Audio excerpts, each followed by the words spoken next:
start with Barajas from City Council of Jurupa.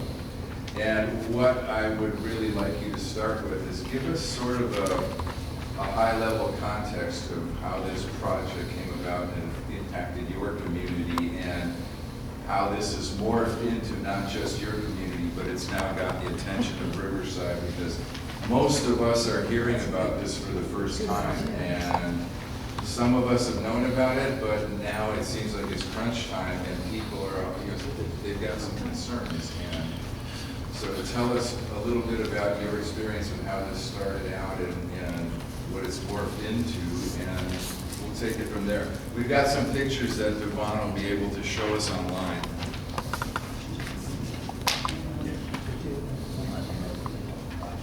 Put number 1 on, Dvonne, and then we can see what we're talking about. And then I'll just stand back here, stay out of the frame.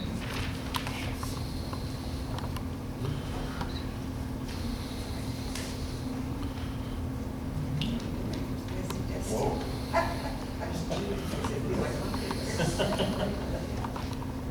There we go. There we go. This is kind of what we're looking at here. All right, so good evening. Thank you for having me. I'm going to give a little bit of background of the project. It started almost a decade ago, when CASO, I believe, requested that Riverside needs a secondary connection to have power, which is agreeable. I think every neighboring community agrees with that. We agree with that. They do need a second connection. So the task was undertaken to figure out how to get that second connection. There were many routes looked at that we can debate on how the routes were picked or were not picked, but at this time, we know that this is the route that is going forward, that has been settled on, going to the ALJ in September and the CPUC after that. So you can see it actually starts off in Jurupa Valley. Do you guys know where like the Galliano winery is? Yeah. Some of you? So that's kind of around the area where it ends to a substation. Then it comes up, goes down to the freeway, the 15 freeway, where right now it's all empty fields, and it comes all the way down to Limonite. These are all proposed to be above ground. So we're next to a park, next to homes. Currently that area has specific plans for possible homes, retail, different kinds of uses, right? Then it goes underground at Limonite where the Lowe's is. You guys know where the Lowe's, Petco, all that stuff is on Limonite and 15 freeway. So that's where it's supposed to go underground now. Go all the way down Town Pat's Ranch and then turn towards the Goose Creek Golf Course. Again, this is all underground now. Initially it was supposed to be above ground. Only the golf course was supposed to be underground. There was some agreements made. They're going to be underground in that area. There's a school there. There's new homes that were built there. So it's going to go underground again, past the golf course, pop back up in the Santa Ana River, cross the Santa Ana River, go into basically the backyard of a Norco resident. So they'll have a nice 100-foot tower in their backyard, and run all the way down the Hidden Valley Wildlife up to Van Buren. And then again, it'll go underground because of the airport and that stuff, and get to where it needs to get to. So that's the proposed route right now. What we're saying, and many of our neighbors like Eastvale and Norco are saying, we all agree Riverside needs a second connection. We are not arguing that in the very least.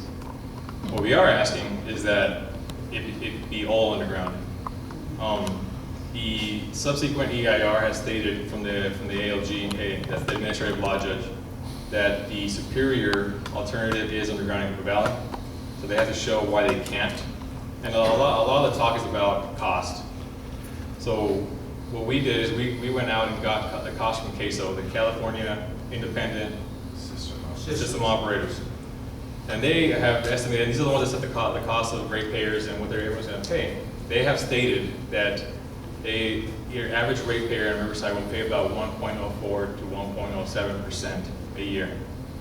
From doing some of the simple, some math, it's about 10 to 20 cents a year per resident over the lifetime of the project. Thank you. So the argument is it's the same price they already agreed to underground the golf course and along the 60th Street and Pat's Ranch. It is a vital area for Jurupa Valley, not only Jurupa Valley, but Eastville too. It is the entrance to our city, South 15 Freeway. There is an urban study that was done that we're currently updating that is estimating that Jurupa Valley, a disadvantaged community, is losing over $2 million a year in tax revenue that can go for infrastructure, programs to help people out of poverty, those kinds of things that we could be using, but we don't have that, and we haven't had that until this gets resolved. The other thing is we've proposed to Riverside and the RPU and SCE that if they were to underground, the costs would almost neutralize themselves out, because the cost of doing eminent domain and buying all the private property neutralizes going into the street where they have it right away, they'd have to pay nothing. There is a cost to undergrounding, but that would be offset by the cost that they would have to pay for the private property. The other part where is this more of our neighbors Norco is the fire hazard. So the CPUC has deemed that area, Santa Ana River, Hidden Valley area, a tier 2 fire danger. We have a letter from CAL FIRE saying that is a very high level of fire threat. So we've been working with CAL FIRE lately, seeing what they can do or at least comment. And what we've learned is that CAL FIRE has an MOU with the CPUC that they do not comment on any proposed project unless the CPUC asks them to. So right now we're working through that. But that's our biggest fear. We know that the Thomas fire and the Camp fire were both caused by overhead power lines. And unfortunately there's a lot of loss of life, loss of property. We don't want to repeat that if we can. And now we're going to the Riverside Park. I don't know if you guys know the Hidden Valley area. It's really nice. It's serene. I believe the residents of Riverside fought to keep it that way with Measure L. RC too. And so your kids, my kids, everyone's kids, they go to field trips there. It's a nature center, right? They can go there. They can go in the open space. There's other duck ponds in there. It's a very environmental area. Putting 100-foot power lines with red flashing lights on top for the airport probably would change that landscape. And we don't know what the effect it would have on the wildlife there. So that's where the project, that's kind of where our stance is, where Eastville and Norco is. Now I'll give you who's in support of undergrounding right now. So Assemblymember Sabrina Cervantes has come out in support of undergrounding. Congressman Ken Calvert, who actually fought to get that preserved hidden wildlife area, is in support of undergrounding. Congressman Mark Takano is in support of undergrounding. And as I said, CAL FIRE would like to comment as soon as the CPUC asks them to. So that's kind of where we're at in a nutshell. The things that are coming up right now is we are going before the administrative law judge in September to discuss, debate, argue each person's perspective. She will then make a determination, a recommendation to the CPUC.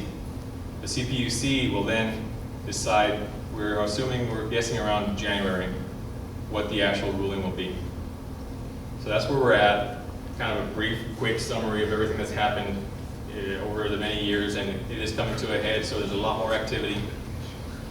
I don't know if you want to take questions now, or you want to have... Dvonne, is there anything you can add about how you came to draw this project? Oh, okay.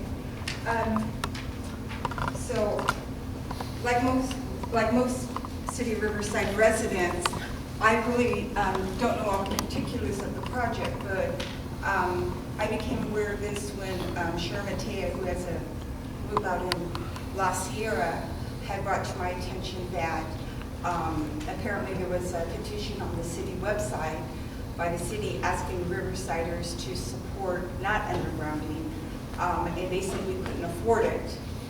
So my question was, well, of course we can afford it because we've been collecting a reliability fee for 11 years. They approved it in December of 2007, and they started collecting it in January of 2008. If you look at your electric bill, it says reliability charge. It's not a fee, it's a charge. Some people have $10, some people have $20. There are businesses or heavy users who pay in upwards of $1,000. So they've been collecting this approximately 25 to 26 million a year. Now, it was for a couple of projects. They were, and Jason, correct me if I use wrong terminology, they were peaker plants or generation plants. And so half was supposed to be, to go towards the RTRP project, and then the other half was supposed to go to the generation plants. So far, looking at the last audit of the public utilities, they've spent about $71 million on this project. So since I presented this several months ago, that particular letter has been taken down. And a new petition for the residents to sign has been put up, and it says that it's an emergency that this gets completed. And also it says they're trying to protect the ratepayers. So that's kind of how I got involved, because of the message was that we couldn't afford it. But once we started talking about the reliability fee and how they've been collected and still collected to today, it's on your bill. Like I said, they've collected 25 to 26 million a year for 11 years. So that's kind of how I got involved. And if anybody has any questions afterwards, I also have resolutions, documents, whatever, if anybody would like to look at that. Any other questions that people might have about this? Just come on up to the mic so we can get you recorded so we can share this. Yes, I'm Bob Derby. What exactly are we talking about in voltages and current? How much power are we transmitting on this thing? Don't want to mistake. Rick, can you confirm this 230. 230? That's what I want to make sure. 230 kilovolts? Yes. Any amperage? Or is that kVA? I don't know. I mean, we have to know what we're physically dealing with here. Now, for about 50 years, we've had relatively inexpensive transmission using chilled underground, okay? You run the wires underground and you run a chilled line along with it. Usually it's the chilled water, which contains brine, chilled brine, okay? That's a technology we've had for a long time. And being that you plan to go up and down, and up and down, and up and down, and up and down, that's increasing the cost. So the whole thing doesn't make much sense economically, the way it's been proposed. It seems like we should bite the bullet, put the whole thing underground in a chilled line, but before we do anything, we need to know exactly how much power we're talking about. I mean, instead of running an extra line for reliability, we could very well get by with putting in battery storage, okay? If we put in battery storage, that takes care of the reliability issue. Sure, I completely agree with you. I fully support completely underground. This is not our project. This was the RPU and SCE, not our city. Yeah, it sounds like this thing hasn't been planned out at all. That's right. So they need to get serious about doing trade studies, do the trade studies, and then explain the trade studies to people, okay? Because what they're talking about right now, it sounds like it does a bunch of politicians throwing stuff back and forth. And politicians, they're not technical people, so when they're dealing with a technical issue, basically what they're doing is not going to work. Sure. And I would recommend you talk to your utility your utility agency here. They are the ones in coordination with SCE are the ones that plan this route. If it was up to us and our neighbors, we wouldn't want it at all. But at this point, to be frank with you, that there is nothing that will stop the process now going to the ALJ and NSCPUC unless the groups proposing it completely drop it. That would be Riverside and SCE. I mean, it's obvious that, from what I hear, trade studies have never been done. There People are- are throwing stuff at a dartboard. There are EIRs, substantial documentation. I've looked at the maps and general information. I didn't go down deep down to the amperage, but from what I understand, they have done many studies on why this is the best route. I'm not going to argue that it is. That they have done sufficient findings that the CPUC and everyone else feels is adequate.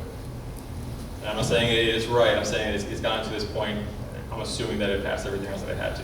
But obvious, I'm not hearing that any trade studies were done. It's Not that I know of. Yeah, say, we can't, so you can't do engineering until We you got first do next your question, trade Bob. studies, okay? Okay.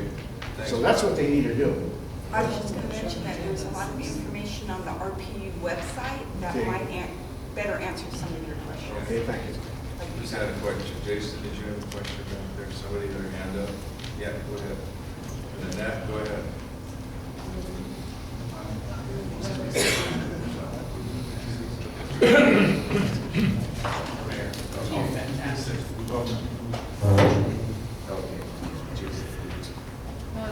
One question, I'm with the board of CCAJ. We've been following this issue for a long time. We totally agree it should be underground the whole way.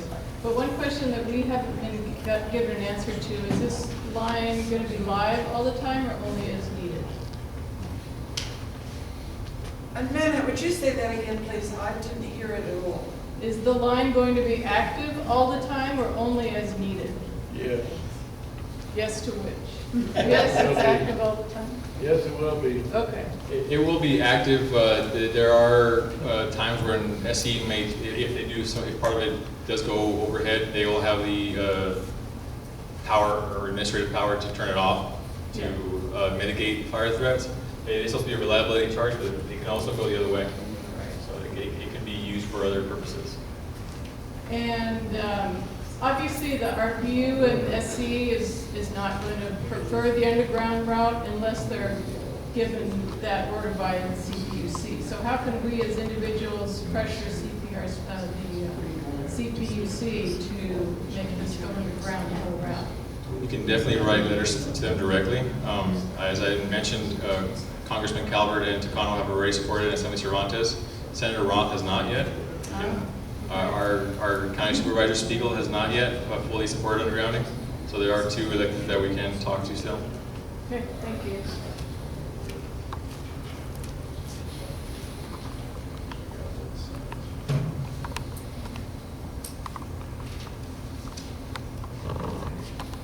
Brian, I came in late, but if you want to take and introduce yourself and tell us about how this project's impacting your community and what you think we can do to help make this, a better project. Yes, my apologies for riding behind schedule. Quite a busy drive from Orange County back out to here.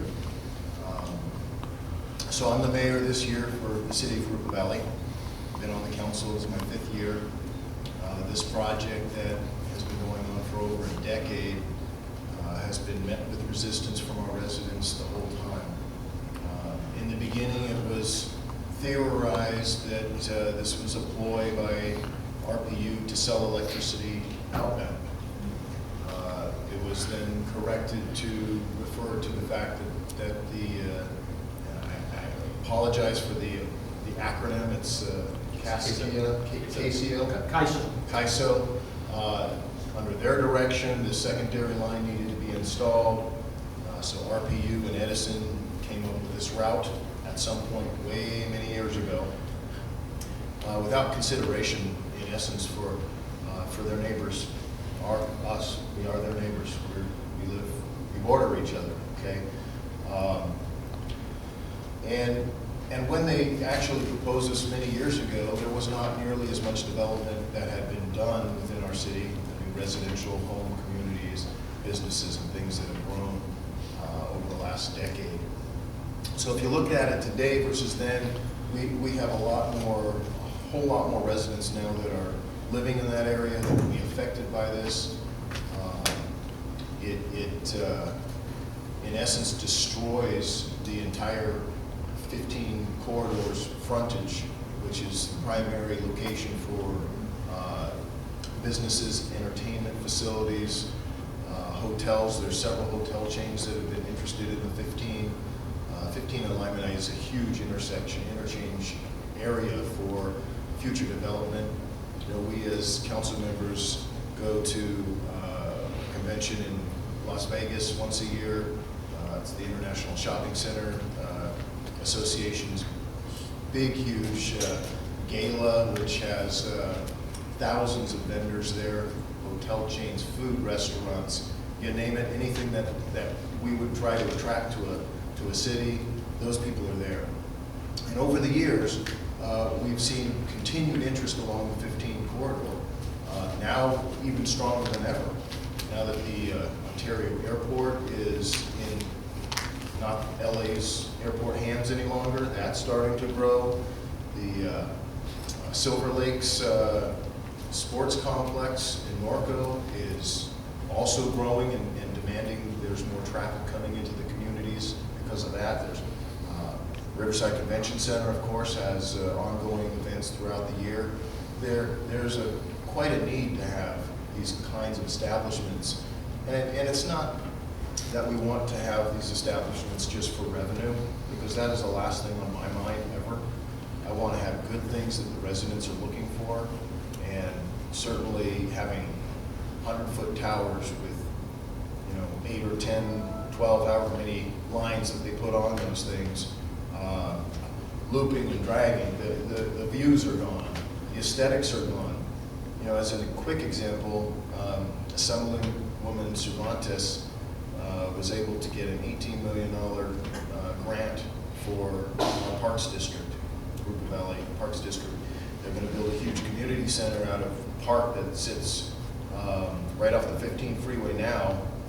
It's just north of Limonite at Belgrave. $18 million for a facility. It's going to be a beautiful facility, but if, as a parent myself, I have 3 children, I would be very hesitant to allow them to go play sports activities near power poles for all kinds of reasons. If an earthquake happened, what happens then?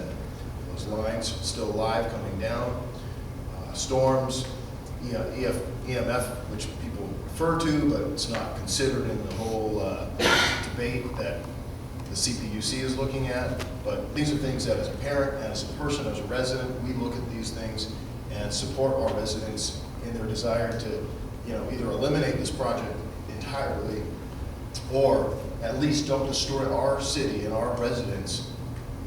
Everything everything that would get destroyed, it culminates in lost revenue, but it's really a loss to the residents.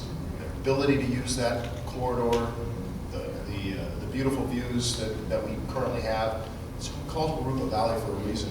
We have hills. Those are beautiful hills, especially after the rains hit and we see all the seedlings coming up. There's a whole lot of reasons to just tell RPU, Riverside City Council, who's pushing this, and Edison to go take a hike. Reevaluate what you're doing. We're not telling you don't need the line, and we're not saying don't put it in. But if you want to put it in our community, then you need to do it underground. That's what we're telling you. And that's what I believe, that's what our residents have asked for. So in a nutshell, that's kind of why we're going around from group to group to inform you. It appeared to me that most people don't even know this exists. This is like the first time. We had a meeting with the RRR group a couple months ago. Half of the people in there didn't have any idea what it was about. This has been going on for over a decade. Your city council, Riverside City Council, RPU, and Edison have certainly not been promoting this because they're trying to do this little crazy deal without raising an eyebrow or tilting a feather on your cap. But you need to understand what's going on and how it affects us, how it affects you. And this is aside from all the other environmental issues, like I'm sure, I don't know what you spoke before I got here, but I can imagine maybe somebody brought up the wildfire issues, the environmental constraints issues.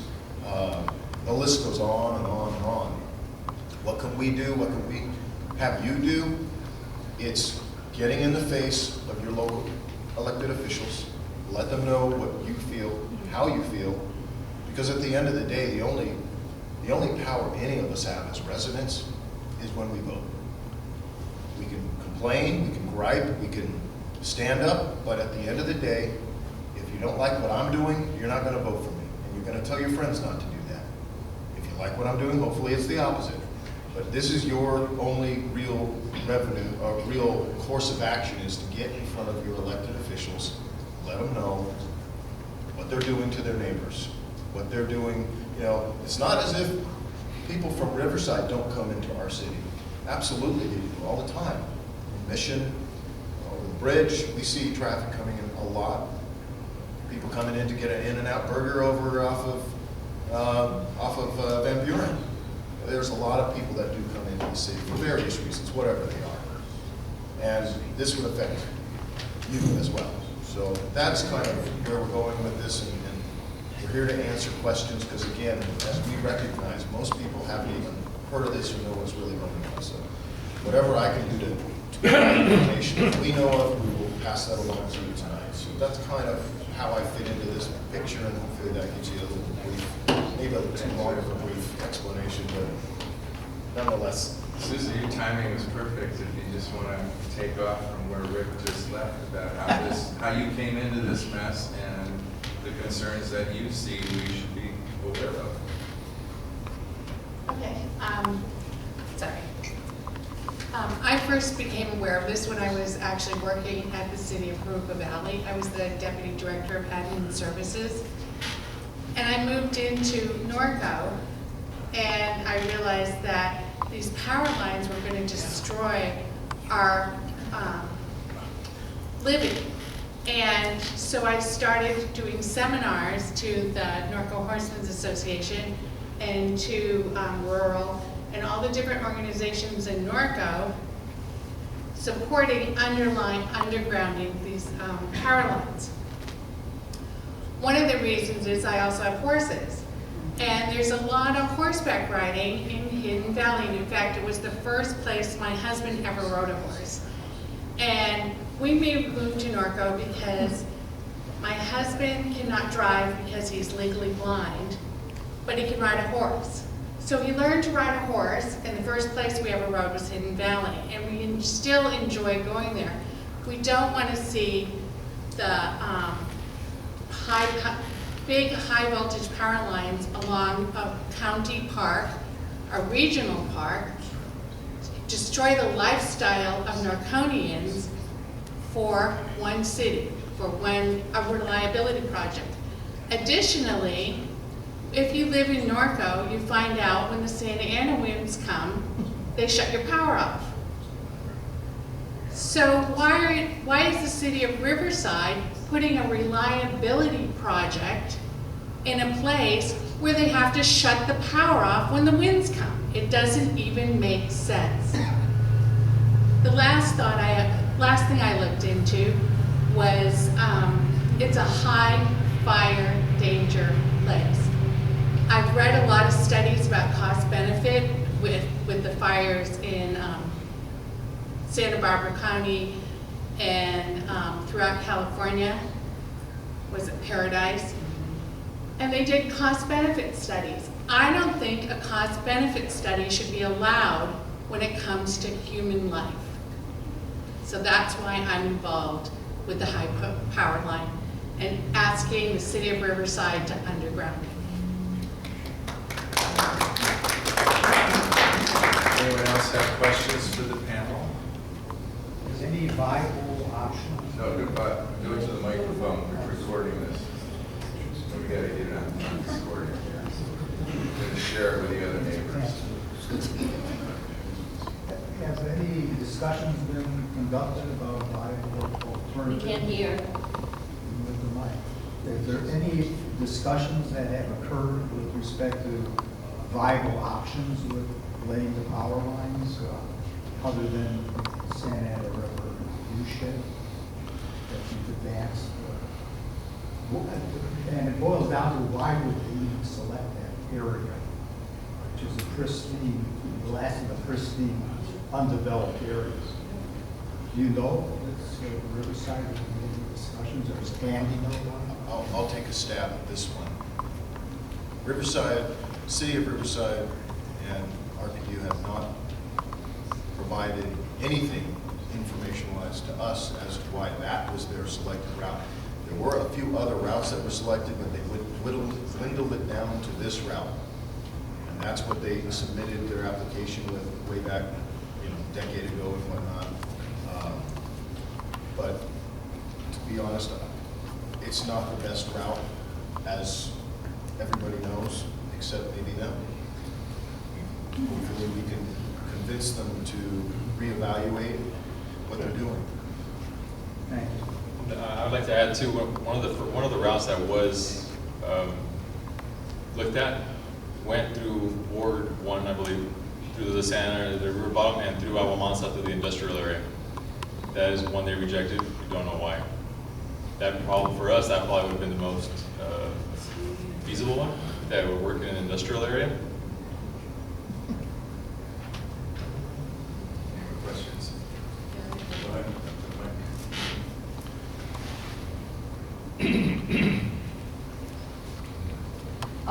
Dvonne, my question is, do you have any idea how much of that money is actually still held?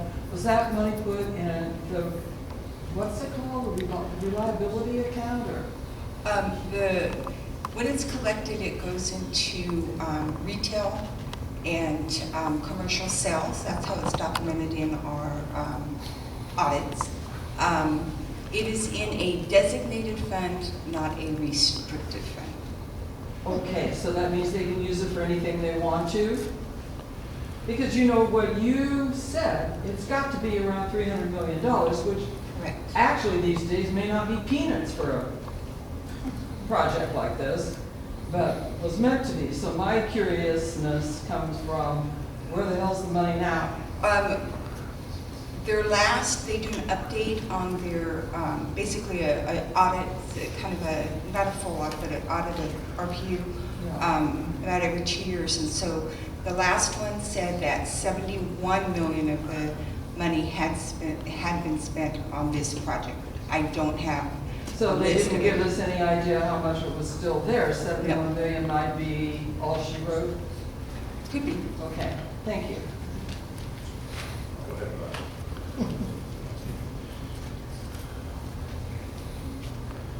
Bob over again. It was about, I think about 5 years ago, in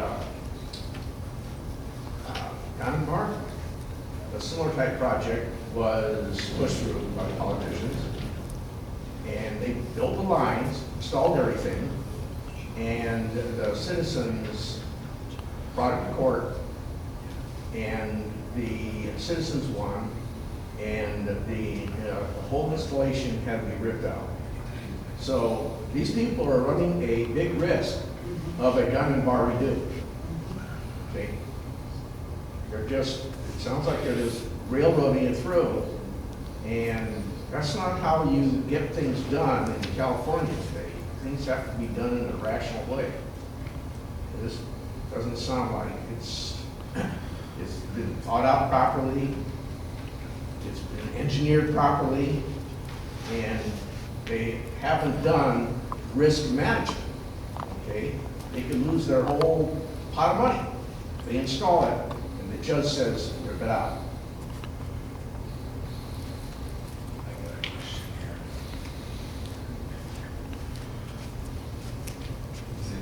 You said this has been going on for years, and it has. I remember going to the Utility Commission and bringing up the idea of undergrounding. And they looked at me like I was from Mars at that time. So they didn't even study this in their EIR as a viable option or no project alternative. So the fact that they think they could not only trash your economic viewshed along the 15, but the entire Santa Ana River watershed that's now just a national designation for all of this stuff, without a vote of the people on R&C property that this is running along by Hidden Valley. So how do we make that case forcefully to these folks to let them know we're gonna be grinding sand in the gears of this thing, because we're the public and the utility. They don't get to make that call about our future assets. And from the sound of it, they're not future-proofing our rates by putting a reliability project that's not even gonna be reliable. And Bob's already told us the technology's been more advanced for 50 years. This is just the lowest cost option for somebody to be able to do something else, but it doesn't have a community benefit to it. So how do we scream bloody murder and get this in front of them saying we're not going to accept this? It's simple. The same way people get the word across to us at our city council meetings. You show up in bulk. You show up with 100 people, everybody fills out speaker cards, and you tell them what's on your mind. That is the way to make them listen. That works, I guarantee it. It got us our moratorium. That's our strategy. Any other questions? Anybody have anything they'd like to add to this? And in case, I don't know before I got here, the fees, the dollars, you discuss all that? Okay, so, I mean, that was one of our other big things, is how much is this going to cost the residents of RPU? And that same acronym that I still can't remember. Yeah. I'm not even trying to remember it because I just know it goes in and right back out. However, what I do remember for sure is the 1.04 to 1.07% is the only amount that the Riverside RPU residents will pay. 99% of this project is funded elsewhere. I'm an Edison customer. Yeah, I'm going to pay a piece of that, more than you. And that doesn't bother me. What bothers me is how it's being installed. Yeah. Well, we all feel that. That's the thing. All of the neighborhoods, nobody knows about this. And it's like, we're outraged about it. We're frankly outraged. Well, as I said, your best bet is to get in front of your council. Let them know how you feel and do it in bulk. If just 2 or 3 people come in at a time, it has no effect, very little effect. Right. When 50 people are in an audience, all with a speaker card, all wanting to get up and say something about it, oh, it has a much different impact for everybody sitting on that dais. That's what I would recommend. Is there an environmental impact study done? Yeah, it's already been done and passed. Oh, it passed. Yeah, this is going for completion. We're gonna have to throw our bodies in front of this one to make it stop. You know, this isn't gonna, it's gonna go and trash it for everybody forever if we don't get out and make, not just our neighborhood, Ward 7, all of the neighborhoods are getting behind this thing because we all know we're not willing to give up what's precious about Riverside, the entire community. It's not just us anymore. It's all of us, and the economic future and everything that we're trying to do here depends on us actually not trashing out our nest. And that's what we're doing here. So, sorry that didn't get recorded. We got the audio. One of the things that we've seen lately, well, first of all, the city of Jurupa Valley became a city because of issues like this, because the county would rubber stamp things and allow anything to happen within, you know, the unincorporated area. Yeah. Also, the previous city manager and general manager of RPU bullied the city of Norco by cutting off almost like 50 feet from their construction, hooking up water lines, and sent them a letter and said, if you don't like our electrical problem, our project, we're not going to give you water. So, and that happened about 2 years ago. Yeah, it was John. So, things have happened, and the city of Riverside seems to be hiding it from its citizens and hiding the impact also.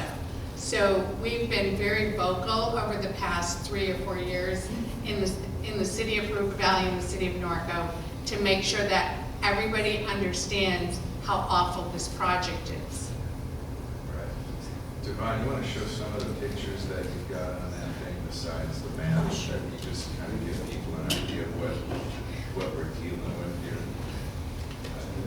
This thing's it's a real mess. It's just, in this day and age that they would even plan something like this is shocking. Just to add to it, after the Paradise campfire, they have ruled now that PG&E have, when they go back through there, they have to be underground now.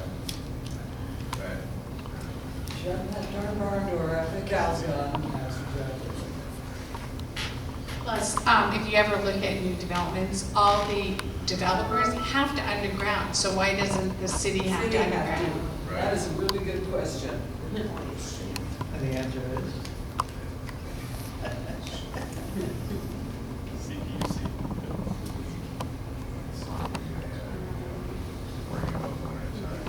This is where it's gonna affect us, These are all south of the river. south of the river. So, there's the Hidden Valley Wildlife. Just unbelievable. To this thing. We agree? We're supposed to be an innovative community, you know, we're trying to attract, you know, the businesses that are gonna back that up, but this is not gonna go. Not only that, it's one of the last open spaces for everyone in the area. Yeah, it's like, it's insane. And environmentally, there's a lot of wildlife that depends on that area. Just about. That's actually someplace you might be able to do something, because the National Park Service has to approve this, and it would be after the project is approved by the PUC. That was my question about the environmental part. That's right. That's right. So think about this, it gets approved, but the link through Hidden Valley is not approved. So that is what's called NEPA, which is EIR on steroids. And Right, but does this It's not federal. qualify? No, It's it's not not federal. It is federal. It is? Federal paid for it. The federal. Federal money paid for Hidden Valley. That's why National Park Service has the last say on it. This is part of it. So the odd thing is they get approved to the PUC, in 2-3 years they come back. The National Park Service, no, you can't put that link in. They have to redo the project. So we should be going after parks. That would be They one should place. be right to the Park Service then. That would be one place. Okay. And, To add on there too, I think Riverside Parks has to also approve it too, from our prior part. no, they're just carrying the water for RPU. Riverside Parks is just the manager. But they do have to formally say, They have okay. to submit the application on behalf of RPU. And they've given them no static, they've let Oh, yeah. everything go through. So we need to watch that. Riverside Parks did not even comment on the EIR. Jesus Christ. How did they ever get an EIR through on it? It's just, it doesn't even make any sense. Do you know anything about that? Just the How'd process. they ever get an EIR done on it? Nobody Well, knew because you about folks it. didn't show up. We didn't even know. We didn't that. even know about that. Did your Riverside ratepayer? Yeah, they didn't tell us about it. Yeah, I went to the commission once and, you know, it was one voice years ago. We found out about it because this meeting that we're having tonight is happening because another citizen of Riverside found out about it and just went through the ceiling. And her name is Sharon Mateo. She got a bunch of people together and showed that the city didn't even know how much money this was going to cost them. They couldn't even do a cost analysis with a comparison against putting it above ground or underground because they never looked at it. But they didn't told even- us we can't afford But it. they told us we can't afford it. That's right. So this is the kind of thing that we don't want. So we've got to figure out how many ways can we come at them and just raise hell. There's no. Or otherwise, they'll just shove it down our throats like they do a lot of the time, and then we're all sitting in a corner pissing and moaning. And where does that get us? Nowhere. So. It's going to trial, and testimonies can be submitted June 24th. So there's not a lot you can be able to do on that account. And then the hearings in September in San Francisco. That's all the judicial process. And then the commission meets end of the year, beginning of the year, and that's where we can make some noise. We have almost 3,000 petitions. No, not twice. But realistically, if you folks really want to make a stink, step one would be Hidden Valley National Park Service. Step two will be CAL FIRE, high fire threats in Norco. And step three is making a lot of noise for the commission when they meet after the hearings occur. Well, that'll be in It's too 2020. late for you to get involved in the hearings, unfortunately. Okay. Because I'm not good with maps and geography, but my daughter used to work at the the river shed where the Orange County water goes into the Be by Prado? Yeah. Is that close? That's further to the left, that's to the west. That's where the fire would run to. Because Orange County should be concerned, because their water filters is there. Too far west. This essentially is from the Riverside Airport Oh, the river, okay.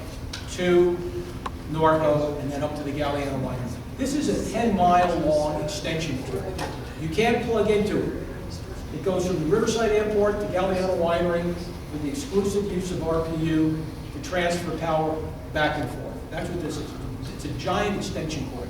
Jurupa Valley can't even plug into it. Norco can't plug into it. So they take all the trash, they throw it over the fence into the neighbor's yard, and then the neighbor who's got the damage has to pay for it. Think about that. Yeah. It's crazy, really, if you think of it. It's the craziest thing. Dvonne, do you have pictures, or do you know if they've done photo simulations of what the above-ground towers would look like? I think I have some in there. Yeah, there's one in there. That's the crossing of the river, the blue line. Jesus. No, I mean, And you're going to see some in Norco neighborhoods right there are going to have these huge power lines. It's going to look like Chino on Pine Avenue. It's a health risk too, because I used to live up in a high power, and I took a light for life supply, and it lit up. There is an EM field around it. Yeah. There it is. This is what we're. Yeah, there you go. There's a good simulation. That's Hidden Valley with and without, or without and with. This day and age. Is that number 8? Will the towers actually be located in the wildlife area? Yes, that's number 8. Yeah, the map looks like it kind of skirts along the edge of it. It's pretty close. One's right in the parking lot. Yeah.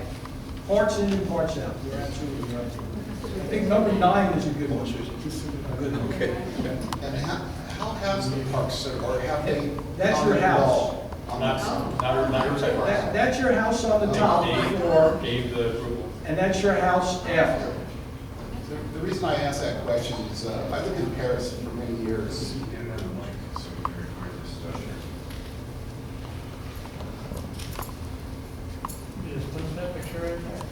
My name is David Bond, I'm a resident of. That's a Norco resident. What I was kind of concerned about was the wildlife refuge, or this wildlife area designated. I lived in Paris for many years, and a gentleman by the name of Charlie Mott donated about 360 acres for a wildlife refuge right behind my house, basically. The wildlife that was there, though it was mostly brush and sage, was meant for the golden eagles as a habitat. Now that's what kind of concerns me with the power lines, because we're seeing it with the new big windmills, we're seeing it with power lines about how many birds, predatory birds, are actually being killed because of these lines. So has the Park Service looked into any of that, or is there a way for them to make comment of this project also? Because to me, that kind of supports putting it underground also. The Riverside Parks could have, but from my understanding, they did not. They did not comment at all. Didn't comment, didn't oppose. Signed the application in favor of it. But you said, somebody said something about the National Park Service? It hasn't got to them yet. Okay, but when that comes up, then we can If make you want comments to to make a them? distinct, Or, you can concentrate your efforts there, and you actually could have an impact. okay, and that can, we can start doing that at this Right time. now. You should contact Congressman Calvin's office. He's on the committee that appropriates funds for the National Park Service. Guy's name is Jason, Gagnon, Jason Gagnon. He's his chief of staff, and he coordinates with the National Park Service. And you actually can have an impact there. But the rest is the EIR is approved. It's done. All these issues you're bringing up are moot. They're gone. So, is it National Park Service in Valley? Repeat the 3 things you told me. Yeah. National Park Service in Valley would be number 1. I think you folks actually can have an effect. CAL FIRE, Norco, fire hazard. How come you won't release the letter? We want to see what local CAL FIRE thinks is the fire threat, or not. Let's just see the letter. Okay? That's the second one. The third one is to join the petition drive like I say, we have about 2,500 petitions signed. Yeah, But they're what going around happened- the room right now, so just sign Well, yours. it's to actually the probably bottom. more effective online, because then they get collated, however you like it. How But did you do that? it's on the Facebook page. It's on the Facebook. Jurupa Valley Against Power Line Abuse. That's where all these pictures are from. And unfortunately, this is all done up in San Francisco, so you're a fly speck. They talk about getting lost in the fog of war. You are less than nothing. So you really, if you can concentrate your efforts where it might have some impact, you have a chance. Also, the horse is out of the barn, but you are going to have some new council members here.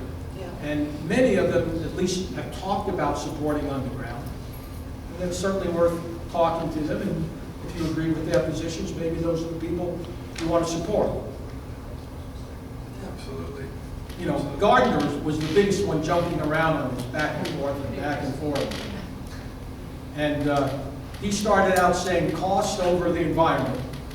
And, yeah, right. That's why he finished 4th or 5th in the election for the supervisor. And now he's completely backpedaled to, well, whatever the PUC says is best, because they know what they're doing, so whatever they say, I'm with them. The crazy part of this is Riverside has viewed this as a hostile takeover from day one in 2007, when they approved the EIR for their own utility company. Think about this. How can you vote for a beauty contest that your daughter is in? Think about that. So the city approved their own environmental impact report. The route these folks are talking about, the eastern route that went through Almanza, that mysteriously disappeared, and this route through Hidden Valley came back in after it was eliminated. The original study eliminated this route. But then they decided, oh, well, it's more environmentally sensitive going north, what they call the eastern route through Almanza, and then this route was reinstated. And every step of the way, instead of saying, you know what, we're all going to benefit from this, how can we work together? They've taken the opposite approach. They cut off plans to supply emergency water to Norco. They passed this crazy petition saying we can't afford it. Every step of the way, John Russo was like that. Garich, the guy that was at RPU, absolutely hostile every inch of the way. And it made no sense. They could have had all these people supporting them. Now they're getting nervous when they're going to the PUC because they want to show the need for this. Here's the crazy part. This project is $400 to $500 million. It's $400 million in the proposed hybrid plan, and it's $500 million if they go underground as recommended in the EIR for the rest of the Jurupa Valley. The problem is not the extra cost to the Riverside ratepayer. That 1% amortized over the life of the facilities, remember they divided 20, like a house payment, divided by 106,000 ratepayers is pennies. Their problem is when they get to San Francisco and the public ratepayer advocate groups are saying, wait a minute, Riverside gets 100% of the benefit of this line. Not only bringing power into Riverside, but Riverside can sell surplus power back out. Riverside pays 1% of the $400 million. We pay 99% of the $400 million. That's what the real problem is going to be. So now they're looking for support from us after they've attempted to crush us for over a decade. The mindset has been mind-boggling. And now it's too late. Now we go to the hearing and we see what happens. Would it be helpful if we went to something like the First Enterprise or whatever? You know how they write it, and all of a sudden, a lot of times I find out that stuff, and I look and I go like, oh my God, really? And if, you know, half the people in this room started sending stuff out to them, check this out, you know, and writing something to them, maybe they could publish, because there's so many people that don't know about it. I was asked if I had heard, and it seems like I saw some little article once a long time ago, and I thought, well, that's a really odd idea, and that's all I saw there. You're But absolutely if you right. don't know, you can't protest, you know, so. It seems simple, they don't make it, they don't give you the truth. Well, yeah, and God knows when that was printed, at what point this whole project was, they were reporting on, you know, I don't even remember anymore, it was so little. But I mean, if all of us could do something that way? Would that help bring it to the forefront? It's a great idea. Needless to say, we've contacted them 50 times. We've got maybe 2 articles out of it. The press enterprise really changed when Dan Bernstein left. I don't know if you guys, Yeah. it's not a community paper, you know, they need to sell advertising. I get it, the model has changed. But sure, contacting them was a great idea. The energy writer for the LA Times is from this area, a guy named Sammy Roth. Be nice to get him involved and interested. So there's ways to RTH, yeah. If you look at that Jurupa Valley Against Power Line Abuse page, there's a great press conference that Penny Newman, who's now planning commissioner from Jurupa Valley, put together. The problem is getting exposure, getting the window. That's what we're trying to do here to get the neighbors aware of it and spread the word. Because, you know, we got a moratorium from council. We could stop this if we get enough of us showing up. They're meeting every other week during the summer, so it's not that hard for us to go every other week. And if it's not just our neighborhood, but other wards are showing up, not all of us have to go every time, but we need to be getting a contingent to show up. Does that, if it's not on the agenda, You got public comment. okay, Yeah. 3 minutes. You got 3 minutes to bitch at them and tell them that this is not going to fly. Yeah. Are the blocks involved in this at all? They're aware of it, yeah, they're just out of town tonight, they're aware and working on it. We've got all kinds of neighborhood groups are working in the background trying to get the word out on this, because it's not just Jurupa Valley, it's not just Norco, it's not just Riverside, it's screwing up everything for everybody. And we are the owners of this public utility. We should have a say on how our assets are being stewarded. And this is not what we've said as a community any of us want. And it's our ethical, we have to do this ethically if we want our children to live. Exactly. This is not a real estate lowest cost project idea. This is future-proofing our rates. The fact that they can sell power out of this is one of the great bonuses, which would discount any cost overruns. You're going to be making money on this forever, which is, for the ratepayers, this is a great idea. Why would you do it in such a way that makes none of us want to live here anymore? And if you really wanted to focus your efforts, if you could get any of the environmental groups like the Audubon Society, Center for Biodiversity, any of those folks interested, we've contacted all of them. The only one, I say all of them, many of them, the only one who's responded is the Endangered Habitat League, a guy named Dan Silver. And everyone else is busy elsewhere. But this is right for the Audubon Society. I'll ask my daughter, she's a biologist in Yeah, Ohio, but yeah, she's working in that's- Santa Ana River. There you go. That's when you can really muck up the gears. One other thing, you should not go to the public utilities meetings. Yes. You have a board that represents you. They're appointed to represent you. And so they hear everyone upset.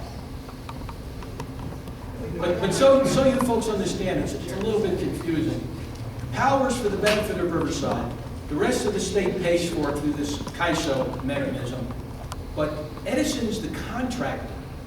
The application is from Edison. They're the ones proposing to build this thing.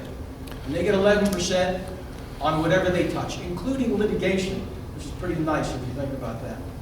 So they are the people building this project because CAISO said Riverside needs it. Riverside's going, yeah, we need it. Go ahead, go ahead, go ahead. But it's I think if you talk to the council, that even if they truly believed in their hearts you were right, which is really questionable, but elections are going on, I'm sorry, it's out of my hands. It's going to the PUC in a month. It's going to the commission in 6 months. Whatever they decide, that's what it's going to be. So I think it's past that part. Now it's something like National Parks, Audubon Society, CAL FIRE, an agency that has some juice, as opposed to you talking to a few council people. We're talking to the CPC crowd. Not really. No. I mean, you can join with the petition. I mean, if we could get 5,000 petitions instead of 3,000 petitions, that'd be fantastic. But it takes people like Penny Newman, working hard, knowing these people, visiting. She's preparing testimony. She's going to testify. She has great credentials, you know, Strength Fellow, Planning Commission. But you need to focus your efforts. Bob, there's somebody else waiting for the mic. Thank you. You're welcome. I didn't know what would come up. The impact to have at these meetings, you have more impact if you have a variety of people showing up, all walks of life, all ages, all genders, all gender identities, all colors. It really has a huge impact. So if you can reach out to anyone you know and educate them on what's going on, that the Council of Public Utilities or the City Council, they will respond to that because they don't feel like it's just a select group that's protesting, but it's everyone across the board. And I wish Jeff didn't leave, but it seems like UCR has a stake in this because this is one of the main entries into Riverside and to UCR. And to see these gigantic towers there, it's just a mar on the pride of students. And so maybe UCR students can easily be brought into this, especially alumni. And just Riverside altogether, you know, the 91 is a beautiful ride in. The 60 is a really nice ride in. My dad, I brought him to Riverside from Los Angeles. When we were leaving Los Angeles, what do you see? Gigantic towers all of a sudden. He was like, I mean, he made a face. He's like, oh, wow, Los Angeles isn't as nice as I thought it was. So this has an impact on people who want to move to Riverside, who want to go to UCR. They're like, you know, not such a nice ride in. Why would I be proud to bring someone into this? Exactly. Anyone else have anything they want to bring up? You can invite anybody who doesn't know what this is going to look like to take a drive in downtown LA off the 110 freeway, 710 freeway, Long Beach area. They have the same exact lattice towers that we're talking about here. They already exist, and it looks like a disaster area, you know, some futuristic pile of crap. Anyway, if somebody wants to really understand what it looks like, just take a drive out there. Go to Paramount. Yeah, that too. They're all over and they look terrible and they just degrade whatever areas they hit. They're awful.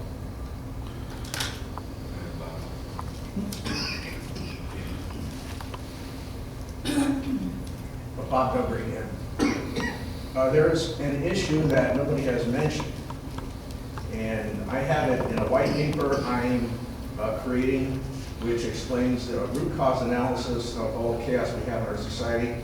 And one of the things that I have in my paper is a modern car or truck has the following attributes.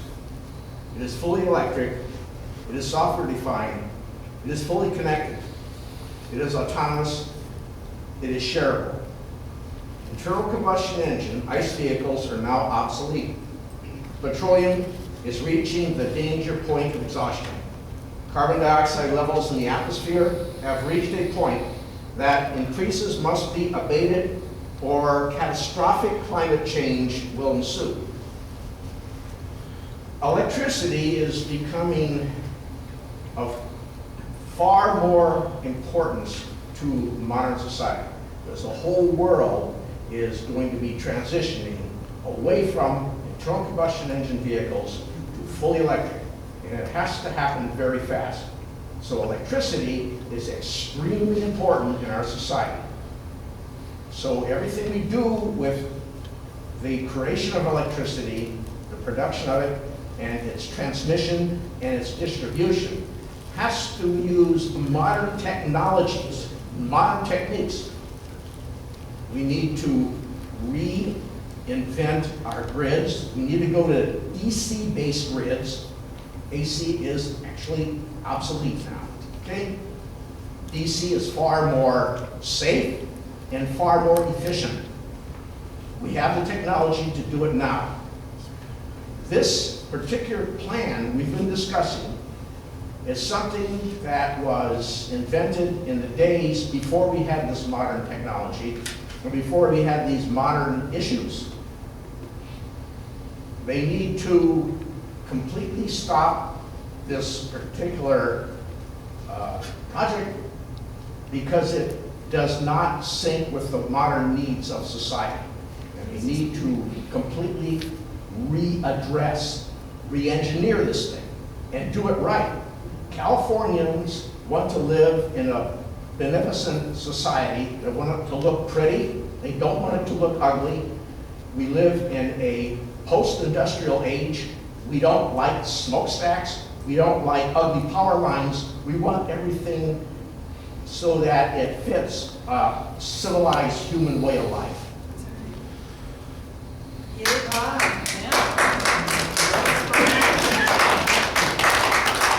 All right, and so next steps is gather up our resources to go after the parks and start arranging our city council and public utilities meetings. So if you're not on the neighborhood email list, make sure you are, because that's where you're going to get the reminders to actually show up at city council. And for those of you that have been through this with the moratorium, all you do is show up and tell them what's on your mind, what's in your heart about this project, what troubles you about it, and what you love about this neighborhood, and why you don't want to see this in the Santa Ana River.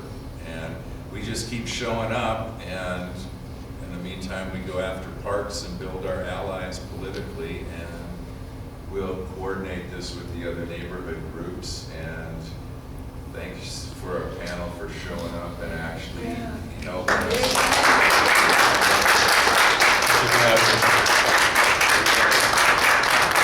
You guys are not going to be in this alone. The only reason you're in it alone is it was designed that way, and now that we're finding out about it, and like you said, Penny's on the case, this is not going to get passed. It's not going to get past Penny, and it's not going to get past all of the little folks, the environmental groups that she helped mentor over the years who know how to do activism now. So now it's on us to take this on and take care of it. Really love Real quick, I didn't hear it, maybe you mentioned it, I just missed it, I was in the back there for a little while. Where is Senator Roth on this? He has not said anything about it. He is in bed with Cindy Roth, who's the literally, of the PUC. So if your wife was the head of the chamber, what would you do? Yeah. Exactly. So, I have a question. As far as those that want to do any kind of footwork to residents that are in that, because I actually have property and invest in Jurupa Valley as well, so I'm with both sides of the fence. I have, interest in both. So that being said, for those that, that don't see or get this information, be it, internet or whatever, is there any kind of pamphlets we can go footwork and just talk to our, neighbors? not yet. Okay. The best we have is the Jurupa Valley Facebook site that's got all of this information out there, and the petitions. And it's historical. We can get you any exhibits that you need. But all that stuff, it's where to start circulating the word on it, and then once we get where we need to do a flyer, we'll put something out and circulate it. So we'll be talking about I this. apologize for not bringing a picture of the Twin Towers, the riser poles. They are such monstrosities you can't imagine. Can you imagine if Moreno Valley wanted to run power lines from the 60 to Arlington, all along the 91 freeway? Can you imagine what the city of Riverside would be doing at this point? Think about it. I mean, who's more litigious than the city of Riverside? They would go berserk. And they are doing the exact same thing to Norco, Jurupa Valley, and Eastvale with a very, very heavy foot. But the thing is, they've done it to us. 2 years ago, they approved a warehouse 50 feet from the backyard of neighbors, despite a packed city council. Massive amounts of evidence. We had everybody showing up telling not to do it, and they went and did it anyway. And it's like, we cannot trust them to operate in our own best interest, and so we're going to have to be the ones forcing this conversation. But does it take 4 votes? Is it 7? It's still 4, You yeah. gotta get 4 votes. You gotta find 4 of these people. Yeah, There's 4 seats up. that's right. We got 4 seats That up. changes everything. We got 4 seats up, and we can certainly be doing something with it. So. Thanks again for everybody coming out. If you have anybody wants to hang and just do something off camera where Tom doesn't have to stay, we can do that. If you didn't get both of these flyers, they're not about this issue. They're 2 different things. Pick them up in the back. Because you'll want to know. The And if you're petition. not on Nextdoor, for God's sake, get on it. You know what's going on. Can I say something real quick? I'm going to start a neighborhood watch. Okay. And so I contacted the woman in Riverside, LaShawn. Yeah, the shot, please, yeah. And we can't connect, but if anyone's interested, because there's been one house, the house next to me was robbed, the house across the street was robbed, and I don't know, I just feel like we all should maybe, right, get some kind of a watch. I've never done one, but if anyone's interested. Sure, they're pretty easy to get set up. Talk to Police will RTD. help you with that. Who? The police department. Okay. We'll talk to RTD about it. Okay. They have to be on Do you want to join? I don't work with Oh, never mind. Anybody have anything else? Otherwise, we're out of here. So thanks for coming out.